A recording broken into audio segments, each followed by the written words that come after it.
సరుకు లేదు, సబ్జెక్టు లేదు. శుష్కప్రియాలు, శూన్య హస్తాలు తప్ప అంతా బబ్రజమానం భజగోవిందం.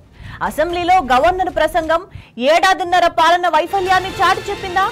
ప్రసంగ పత్రంలో కాంగ్రెస్ పార్టీ కరపత్రం కంటే ఘోరంగా అసత్యాలు ఎందుకున్నాయి? గవర్నర్తో అబద్ధాలు చెప్పించి కాంగ్రెస్ సర్కార్ ఏం చెప్పాలనుకుంది?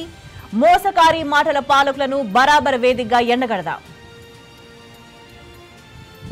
ఇంతకీ గవర్నర్ ప్రసంగంలో 1,50,000 కోట్ల అప్పుపై వివరణ ఏది? 420 హామీల ప్రస్తావన ఎందుకు లేదు?